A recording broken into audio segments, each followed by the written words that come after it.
Hello students. In today's class, let us do few chapters revision as our pre-board revision. So from each chapter, one sum we will take, which will be repeatedly asked, which are repeatedly asked in our board exam. So let us revise those questions from the chapters for the pre-board revision.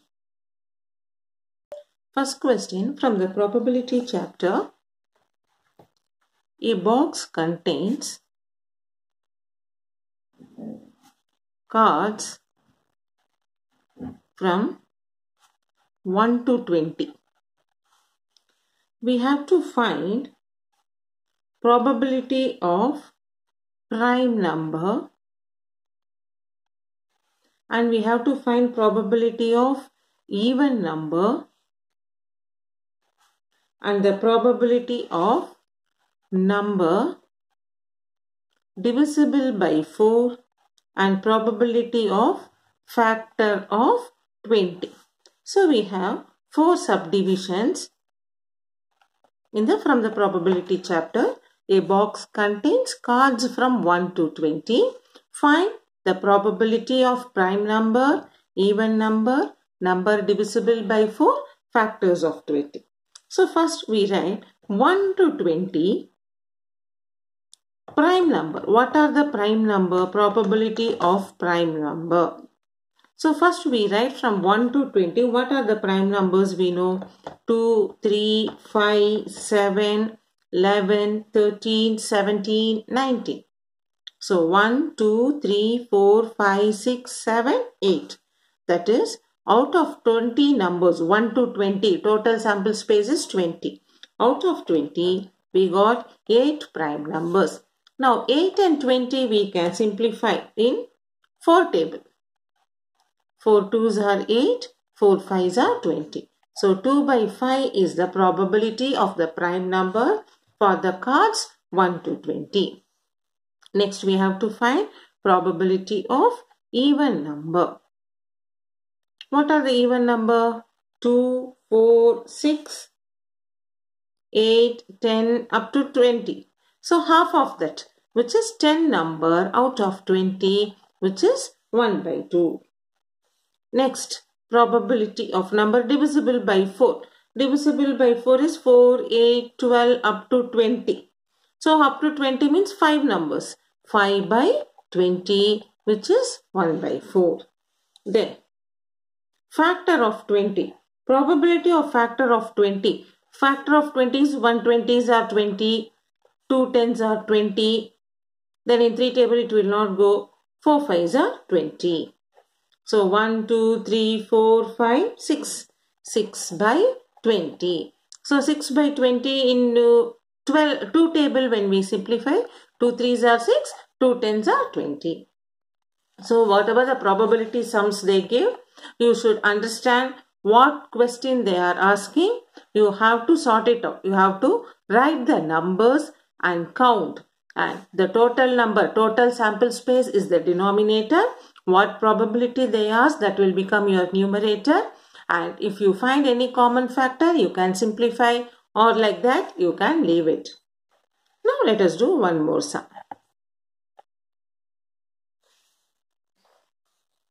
Find the probability of having,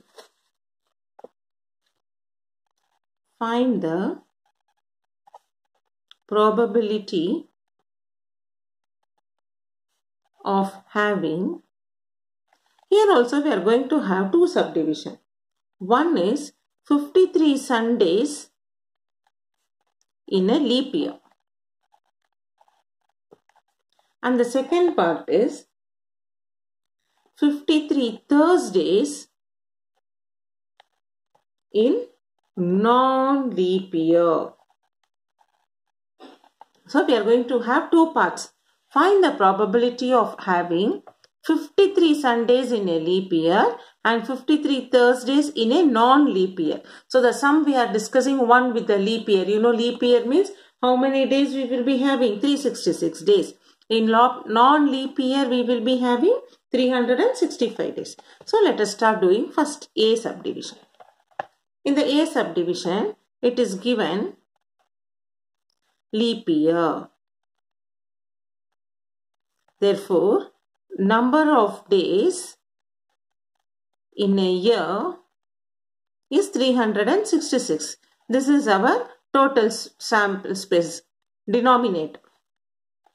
So this number of days in a year 366 will become our total number of days sample space in a year. Now 366. Now we will find in 366 days how many weeks are there. We know in a week, in 1 week, 7 days. Therefore, in 366 days, how many weeks are there? So we do 366 divided by 7. So 7 will go. So if you do the division here, 7 5s are 35, remainder 1 16, 7 2s are 14, remainder 2. That is 52 weeks and 2 days. So in leap year 366 days, we will have 52 weeks and 2 days. Now, in this 52 week, we will get 52 Sundays. 52 weeks means all the 7 days, no? So, 52 Sundays we will get. Now, in this 2 Sundays, we have to check it out. So, that is, this 2 days means, what are the 2 days combination? It will be either Sunday, Monday, or Monday, Tuesday, Tuesday, Wednesday, or Wednesday, Thursday, or Thursday, Friday, or Friday, Saturday, or Saturday, Sunday. So you can see here, the Sunday, how many times it comes when it is 2 days? So number of favorable outcome is for 2 days it will come. So we write probability of 53 Sundays. Probability of 53 Sundays is 2 by 7 because in a week 7 days. So 52 Sundays will be there. That 53rd Sundays may be either it may be Sunday, Monday or Saturday, Sunday. We don't know which combination it will come. So it is 2 by 7. Consider the second part in a non-leap year. So non-leap year means how many days? Normal year. 365 days. 365 days has how many week? 365 days has 52 week and 1 day. Like how we did the last part, 365 divided by 7. 7 5s are 35, remainder 15. 7 2s are 14, remainder 1. That is 52 week and 1 day. So in this 365 days, we have 52 week and 1 day. 52 week, this question here is 53 Thursdays we have to find. So this is 52 Thursday is there. So the remainder is 1. This 1 can be Thursday, any one of the day. That 1 day can be any weekday. Either it may be Monday or Tuesday or Wednesday or Thursday or Friday, Saturday or Sunday. So out of this 7 days in a week, Thursday can be any one of the day. Therefore, probability of 53 Sundays is 1 by 7. Now, it's very simple logical thinking, okay. Whatever the days they are asking, when it is a leap year, you get remainder 2. So, the final answer will become 2 by 7. In a non-leap year, remainder is 1. Any days if they ask, it will become 1 by 7. It is based on the remainder. 7 is number of days in a week. And that numerator is based on leap year or non-leap year. If it is leap year, you get 2 as a remainder. So 2 by 7. If it is non-leap year, remainder is 1. So it should be 1 by 7. Because normally here we will go wrong. So now after this probability, we will take one more chapter. Now from the chapter, equation of a line. First, let us learn what are the important points.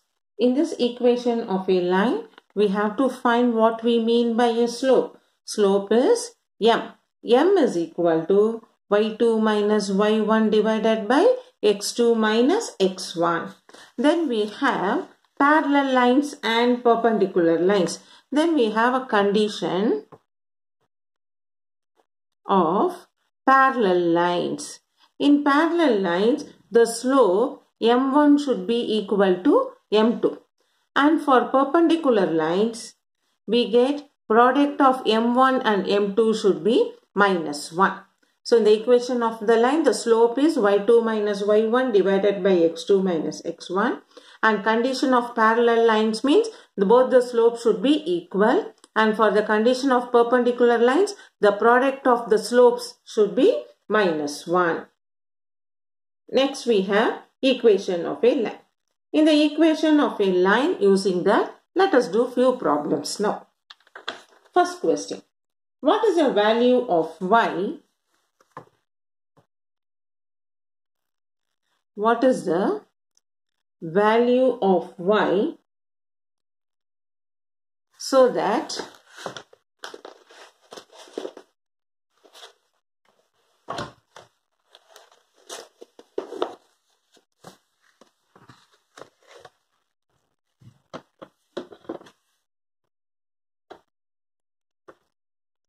so that the line through 3y and 2, 7 is parallel to the line through minus 1, 4 and 0, 6. So the question is, what is the value of y so that the line through the coordinates 3y and 2, 7 is parallel to the line through the coordinates minus 1, 4 and 0, 6.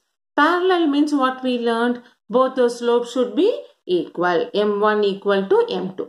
But what is slope for us? y2 minus y1 by x2 minus x1. So for these two coordinates, we consider this as x1, y1, x2, y2. So m1 is y2 minus y1, 7 minus y divided by 2 minus 3 is equal to, for the next coordinate again, we will find 6 minus 4, 0 minus of minus 1.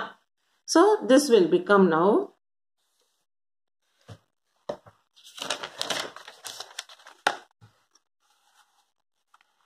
when we simplify, 7 minus y by minus 1 is 2 by 1. When we do cross multiply, 7 minus y is minus 2. So we get 9 is equal to y. So we have found the values of y because by given condition the lines are parallel. So we write m1 equal to m2 and we find the slope using the formula y2 minus y1 by x2 minus x1. Now the next sum. What is the value of x so that the line through 2, minus 5 and minus 2, 5 is perpendicular to the line joining x, 3 and 1, 1. Now what is the condition given? Perpendicular. What we mean by perpendicular? Given perpendicular lines. That is, the slope, product of the slope should be minus 1. So what is product of the slope? For the m1, y2 minus y1 by x2 minus x1. Similarly, for m2 also, we find the other slope and put it as minus 1. So when we consider 2 minus 5 minus 2, 5. So 5 minus of minus 5, it will become 10 divided by minus 2, minus 2 you get minus 4. Multiplied by, for the next coordinate, y2 minus y1, 1 minus 3, minus 2 divided by 1 minus x. This is equal to minus 1. Now let us do the cross multiply. Minus 2 will go in minus 4 2 times. 2 will go in 10 5 times. So we have 5 by 1 minus x is equal to minus 1. We do cross multiply. 5 into 5 is equal to minus 1 into 1 minus x. So 5 is equal to minus 1 plus x, or 6 is equal to x. So the value of x is 6. So we have found here, find the value of x so that line is perpendicular. So we use the condition for perpendicular. The product of the slope is minus 1. So we find the coordinates with the given coordinates, the slopes for the two given coordinates. Substitute in the condition and we got the x value to be x 6. Next. The question is, without using Pythagoras theorem, without using Pythagoras theorem, show that the points 4, 4, the A coordinate 4, 4, B coordinate 3, 5, C coordinate minus 1, 1 are vertices of right angled triangle. Without using Pythagoras theorem, we have to show vertices of right angled triangle. That means what for you? Right angled triangle means the line should be perpendicular. So we say, to have a perpendicular line, slope of AB, we consider it as M1. Then slope of AC, we consider it as M2. And we have to show these two products are minus 1. So what is your triangle? It should be. So A, B, C, if I consider, I have to show these two lines are perpendicular. That means this is 90 degree. So that means what? Slope of AC and the slope of AB, the product should be minus 1. So let us do it now. So slope of AB, 5 minus 4 by 3 minus 4, y2 minus y1 divided by x2 minus x1. This is what here? 1 by minus 1, which is minus 1. Next, slope of AC. Minus 1 minus 4 minus 1 minus 4 minus 5 by minus 5 y. So slope of AB, if I consider as M1, this as M2. Therefore, M1 into M2 minus 1 into 1 is minus 1. So when these two are product of the slopes are minus 1.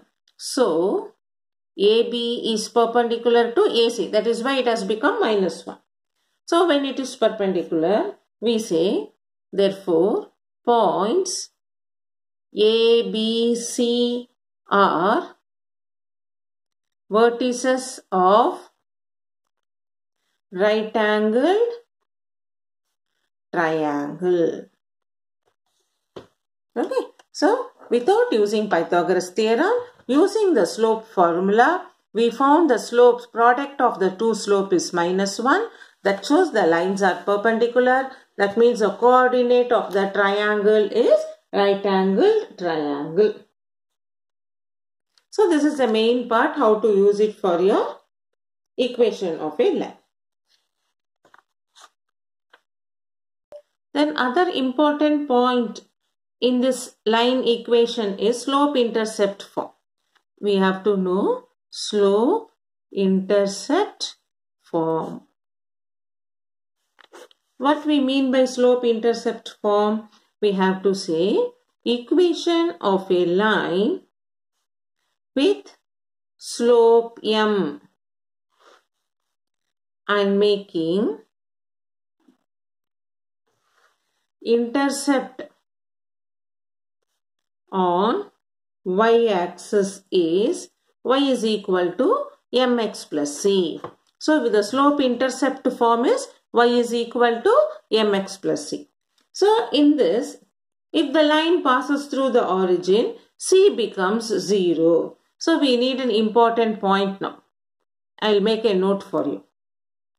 If line passes through origin, then c is equal to 0. Therefore, equation of line y is equal to mx. At the same time, you have one more note. If line passes through parallel to x-axis. When parallel to x-axis, what happens?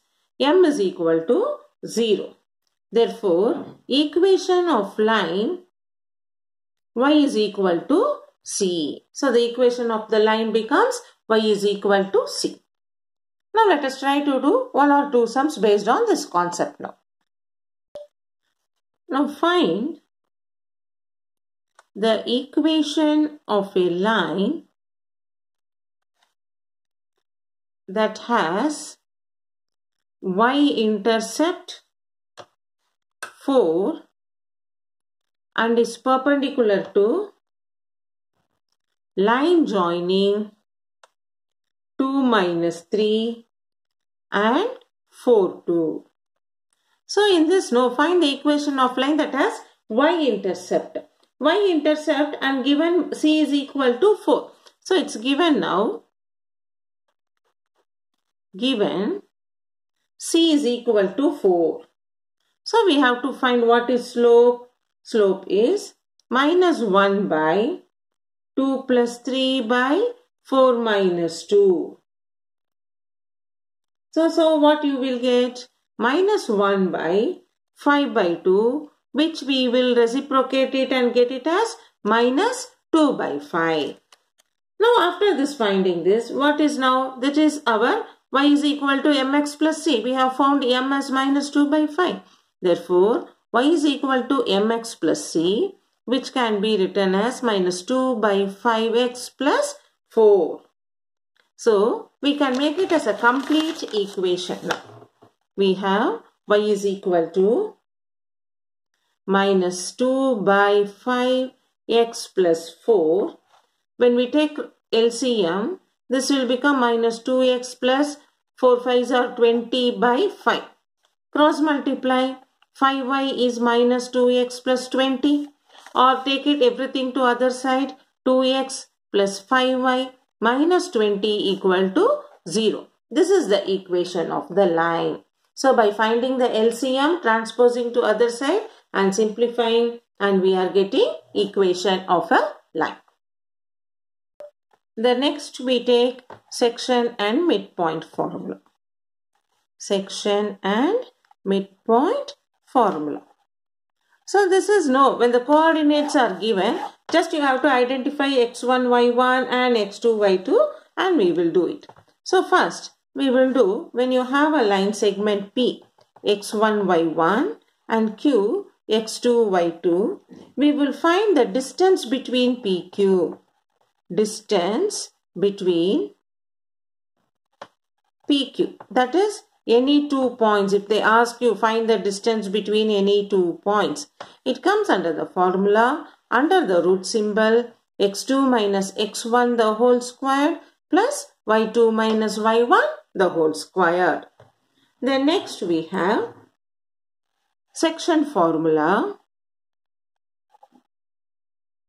Section formula is, when you have a line segment P x1 y1, Q x2 y2, this divides any line, the coordinates of this point divides this line segment internally in the ratio m is to n. If this point R is x comma y, we write the formula R of xy is mx2 plus nx1 by m plus n, my2 plus ny1 by m plus n. Okay, so this is like a cross multiplication, mx2 plus nx1. Similarly, we have my2 ny1. So it is like a cross multiply, we find it. Now, if this point becomes the midpoint, if the section formula comes midpoint, then the ratio m is to n will become 1 is to 1. It will become equal.